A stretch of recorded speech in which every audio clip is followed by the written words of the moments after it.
ట్రాఫిక్లో అక్కడ bus stop పడుతుంది కదా. ఈ బస్ ఏమో రైట్ సైడ్ వెళ్ళాలి. ఎంతసేపు అక్కడ గ్రీన్ సిగ్నల్ ఉండే వాడు వెళ్ళేసరికి రెడ్ సిగ్నల్ పడితే ట్రాఫిక్ స్టార్ట్ అయిపోయింది.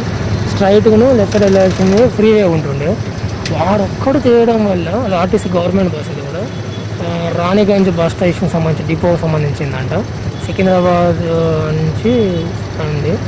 దీనికి సంబంధించి వాడు ఏం చేసిందంటే అక్కడ ఆపేసాడు. వాడు ముందు స్ట్రైట్కి వెళ్ళటం పోనీయలేదు, లెఫ్ట్ వెళ్ళడం పోనీయలేదు. వాడి వల్ల ఇప్పుడు ఇంత ట్రాఫిక్ అయిపోయింది. ఇప్పుడు హైదరాబాద్లో బస్సులు కూడా మరి రోడ్డు మీద జనాలు దింపడము, ట్రాఫిక్ సిగ్నల్స్ బ్రేక్ చేయడము, లేకుంటే సిగ్నల్ పడి వెళ్ళిపోవడము, వాళ్ళు చూడరు బండుల కింద పడేయడము రన్నింగ్లో. కొంతమంది బస్ డ్రైవర్స్ ఇలానే ఉంటారు, చాలామంది ఇలా ఉన్నారు. కొంతమంది మాత్రం మంచిగా ఉంటారు. అందరు సంబంధించి కించపరిచిన కదా, రియాలిటీ చెప్తాను, ఆలోచించండి. ఇప్పుడు దగ్గర ఆయన ఆడ ఆపేయడం వల్ల 5 నిమిషాలు పైన అయింది, 5 నిమిషాలు చిల్లర అవుతుంది. దానివల్ల ఇప్పుడు అటు మేము పోవాల్సిన ఆగిపోయినాము. ఆయన వల్ల మేము సైడ్కి వెళ్ళాల్సిన ఆ రైడ్కి వెళ్ళాక ఇప్పుడు పక్కకు తిప్పుకోవాలి. కొన్ని బండిళ్ళ జాగా కూడా లేదు. ఇలా ఉంటుంది బస్సుల గురించి సిటీలో. ఇప్పుడు చూడండి రెడ్ సిగ్నల్ మీద వెళ్తున్నారు ఆయన.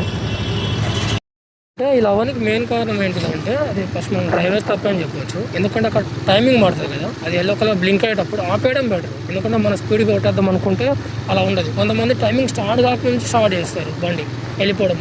రెడ్ కలర్ ఇంకా పూర్తి గ్రీన్ పడకముందే వెళ్ళిపోతారు. 3 అనేది 0 రాకముందే స్టార్ట్ చేస్తారు. 3 కౌంటింగ్ పూర్తిగా చూడరు. కాబట్టి కొంచెం జాగ్రత్త నడపండి, పబ్లిక్ ఇబ్బంది అవుతుంది.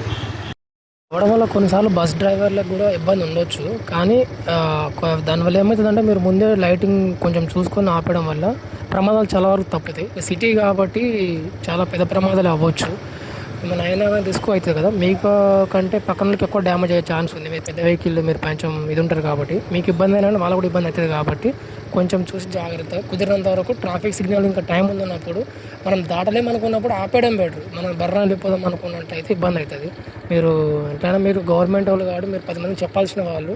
సో కొంచెం చూసుకోండి. హైదరాబాద్ సిటీలో అయితే మ్యాక్సిమం బస్ డ్రైవర్లు ఎంత ఉన్నారు, చాలా తక్కువ మంది మాత్రమే రూల్స్ పాటిస్తూ నడుపుతున్నాను అనిపోయింది. ఎవరికి కించపరచంగా అయితే కాదు ఈ వీడియో, నేను రియాలిటీ చూసి నేను చెప్తాను.